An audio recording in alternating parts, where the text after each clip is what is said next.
بسم اللہ الرحمن الرحیم والصلاة والسلام علی رسولہ الکریم وعلی آلہ واصحابہ اجمعین اما بعد۔ اللہ تعالیٰ نے انسانوں کے ہدایت کے لیے اور ان کو سیدھے راستے پر ڈالنے کے لیے 1,24,000 انبیاء کو بھیجا۔ ثم ارسلنا رسلنا تترا، پھر ہم نے اوپر نیچے رسولوں کو بھیجا، چونکہ انسان اپنی عقل سے موت کے بعد کیا ہونے والا ہے یہ آج تک نہیں جان سکا۔ تو یہ پردے کے پیچھے جو نظام ہے، جو زندگی ہے، وہ اللہ انبیاء کو بتاتا بھی ہے، دکھاتا بھی ہے، اور اس میں کامیاب کیسے ہونا ہے یہ طریقہ بھی بتاتا ہے۔ تو اللہ تبارک و تعالیٰ نے امت پر احسان جتلاتے ہوئے فرمایا، لقد من اللہ علی المؤمنین اذ بعث فیہم رسولا من انفسہم یتلو علیہم آیاتہ ویزکیہم ویعلمہم الکتاب والحکمہ وإن كانوا من قبل لفی ضلال مبین۔ لقد، یقیناً، یہ کوئی مانے یا نہ مانے، اللہ نے بہت بڑا احسان کیا ایمان والوں پر کہ ان میں ایک ایسا رسول بھیجا جو انہی میں سے ہے، اسی قوم سے ہے، اسی خاندان سے ہے، اور سب سے عالی خاندان سے ہے۔ وہ کیا کرتے ہیں؟ وہ انہیں یتلو علیہم آیاتہ، انہیں اللہ کا قرآن سناتے ہیں، پھر کیا کرتے ہیں؟ وَيُزَكِّيهِمْ، ان کے اخلاق اچھے بناتے ہیں، ان کو پاکیزہ کرتے ہیں گناہوں سے، نافرمانیوں سے، اور کیا کرتے ہیں؟ تیسرا کام وَيُعَلِّمُهُمُ الْكِتَابَ، اور انہیں قرآن سکھاتے ہیں، اور چوتھا کام کیا کرتے ہیں؟ وَالْحِكْمَةِ، اور انہیں حکمت سکھاتے ہیں، اچھے اخلاق، اچھا طرز زندگی جو کسی کے لیے باعث تکلیف نہ ہو، باعث مصیبت نہ ہو۔ تو یہ اللہ تعالیٰ نے امت پر احسان تو پوری انسانیت پر ہے۔ یا ایھا الناس انی رسول اللہ الیکم جمیعا، اب کہیے میرے محبوب کہ میں صرف اہل ایمان کا نبی نہیں ہوں، اب دنیا میں جتنے بھی انسان ہیں ان سب کے لیے اللہ نے مجھے رسول اور نبی بنا کر بھیجا ہے، اور یہ اللہ کا احسان عظیم ہے، خاص طور پر اہل ایمان پر جو آپ پہ ایمان لائے۔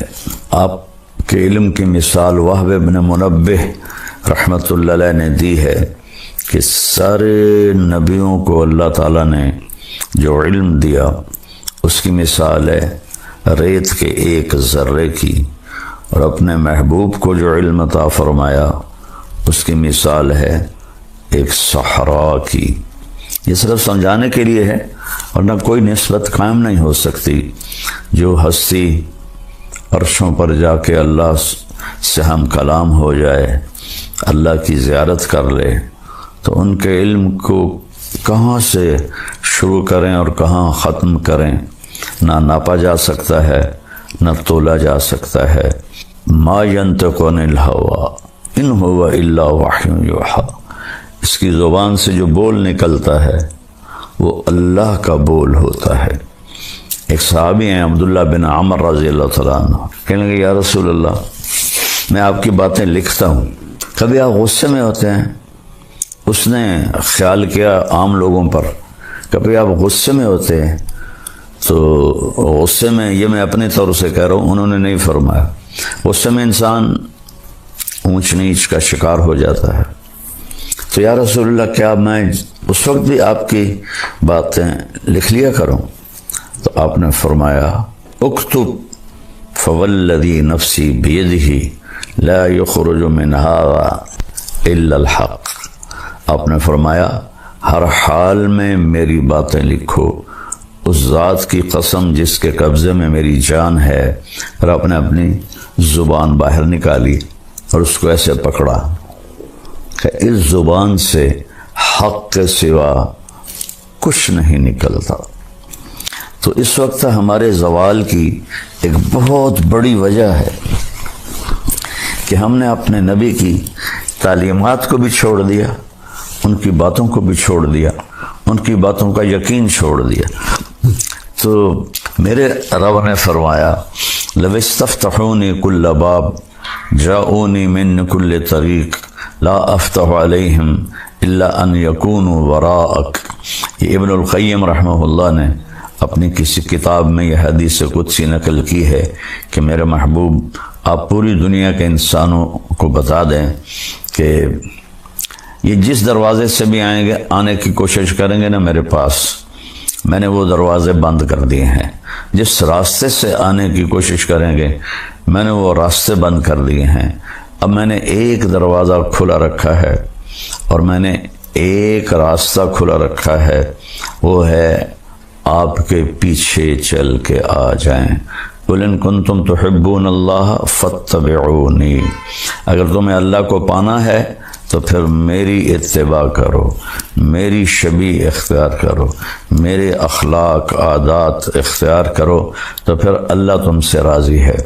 اس کے علاوہ وہاں جو خاندانی سکے ہیں وہ نہیں چلتے کہ میں تو شاہ جی ہوں، میں تو قریشی صاحب ہوں، میں تو میاں صاحب ہوں۔ وہاں صرف ایک ہی سکہ چلتا ہے کہ کون جناب رسول اللہ صلی اللہ تبارک و تعالی علیہ وسلم کی مبارک زندگی کو اپناتا ہے اور آپ کی باتوں پر پختہ یقین رکھتا ہے اور ایمان لاتا ہے۔ ابو ذر رضی اللہ تعالیٰ عنہ کو حضرت عثمان رضی اللہ تعالیٰ عنہ نے ایک ویران جگہ ربضہ تھی، وہاں بھیج دیا تھا۔ وہ حج کے دنوں میں راستہ عراق سے لوگ جو حاجی آتے تھے تو شارٹ کٹ کے طور پر مکہ جاتے ہوئے ربضہ سے گزرتے تھے، باقی سارا سال وہ راستہ ویران رہتا تھا۔ تو وہ اپنی بیوی، بیٹی اور خود 3 افراد کے ساتھ وہاں جا کے قیام فرما لیا۔ ان کی موت کا وقت آ گیا تو ان کی بیگم کہنے لگی اب ہم اس ویرانے میں ہیں، میں بوڑھی عورت، یہ چھوٹی بچی، تجھے غسل کون دے گا، تجھے کفن کون دے گا، تیرا جنازہ کون پڑھے گا، تیری قبر کون کھودے گا، تجھے قبر میں اتارے گا کون؟ سبحان اللہ۔ کہنے لگے اللہ کی بندی، ما کذبت وما کذبت، نہ میں تمہیں جھوٹ بول رہا ہوں، نہ کہنے والا کبھی جھوٹ بولتا تھا۔ میں ایک مجلس میں تھا اور میرے نبی پاک صلی اللہ علیہ وسلم نے فرمایا تھا اس مجلس میں ایک شخص ایسا ہے جو اکیلا رہے گا، اکیلا مرے گا، اکیلا قیامت کے دن اٹھے گا اور اس کا جنازہ مسلمانوں کی ایک جماعت پڑھے گی۔ اور میں نے دیکھا کہ اس مجلس کے جتنے ساتھی تھے وہ مجھ سے پہلے مر گئے اور شہروں میں مر گئے، میں اکیلا رہ گیا ہوں اس جنگل میں، تو مجھے یقین ہے کوئی میرا جنازہ پڑھنے آئے گا۔ وہ کہنے لگی انا وقد انقطع الحاج، کہنے لگی ابو ذر یہ کیسے ہوگا، اب تو حج بھی کوئی نہیں ہے کہ حج کے قافلے گزریں اور کوئی تیرا جنازہ پڑھ دیں۔ فرمانے لگے کہنے والا بہت سچا ہے، یہ یقین کر لو۔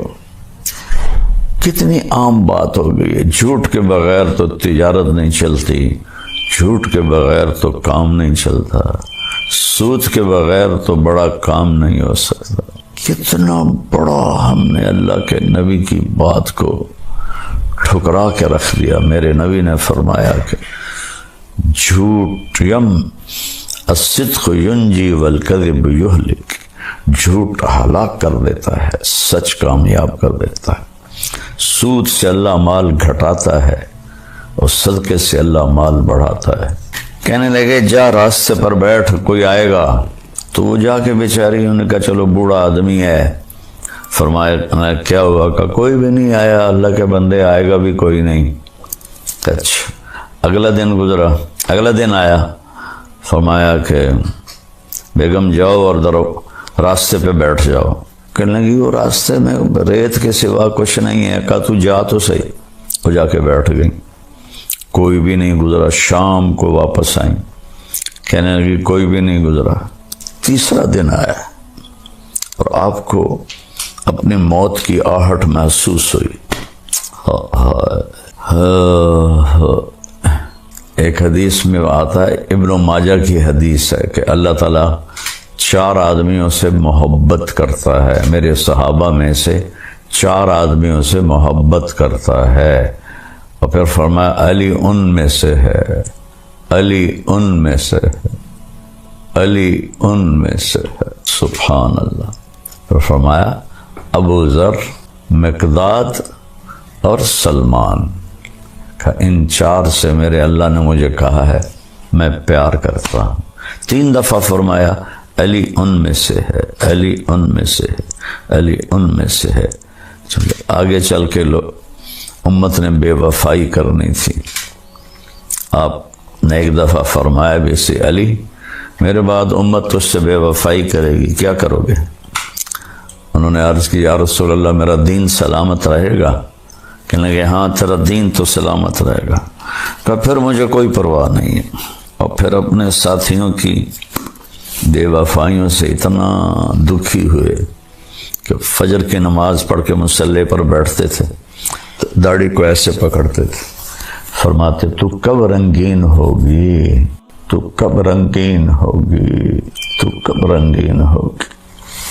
ایک دفعہ آپ بہت بیمار ہوئے تو عرض کی یا رسول اللہ مجھے تو لگتا ہے کہ میری موت کا وقت آ گیا ہے. تو آپ نے فرمایا علی نہیں ابھی نہیں. تو اس دن مرے گا. آپ نے اپنا ہاتھ ایسے رکھا، جب تیرے اس سر کے خون سے یوں ہاتھ نیچے لائے تیری یہ داڑھی رنگین ہوگی تو اس دن مرے گا، تو اس سے پہلے نہیں مرے گا. تو پھر وہ حدیث یاد کر کے ایسے داڑھی پکڑتے اور کہتے تو کب رنگین ہوگی، تو کب رنگین ہوگی. کہ آپ کے جو تھے ماننے ساتھی وہ انتہائی بے وفا تھے.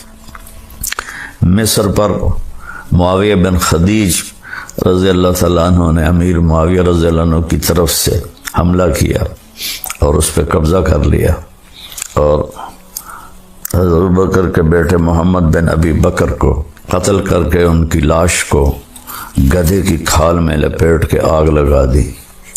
تو حضرت علی رضی اللہ تعالیٰ عنہ انتہائی غمگین ہوئے اور حکم دیا کہ نکلو ان کے خلاف جہاد کے لیے. اور آپ خود نکلے اور خیمہ کوفے کے باہر لگا کے آپ نے وہاں قیام کیا. صبح اٹھے تو ایک آدمی بھی نہیں آیا ہوا تھا، ایک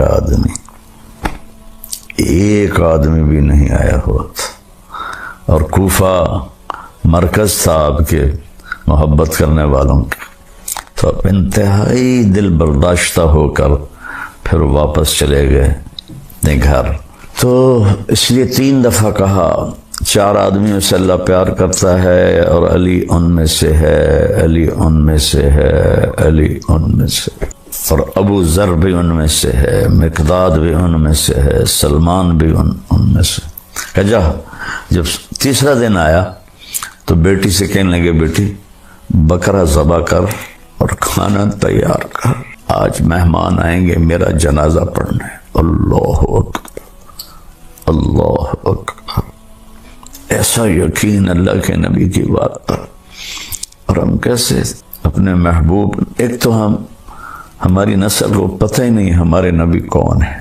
یہ جو ہمارے انگلش میڈیم سکولز ہیں، ہماری حکومتیں ہیں، انہوں نے نصاب سے نبی کی زندگی نکال کے رکھ دی ہے. بچوں کا قصور نہیں ہے، ماں باپ. پہلا قصور ماں باپ کا کہ ظالموں اگر سکول میں کچھ نہیں پڑھا رہے تو تم تو پڑھاؤ کہ میرا نبی کیسا تھا. اللہ نے فطرت میں رکھ دی ہے نبی کی محبت. پرانی بات ہے، میری کمر میں بہت درد ہو گیا تو 2 مہینے میں نے رائمنڈ سے چھٹی کی.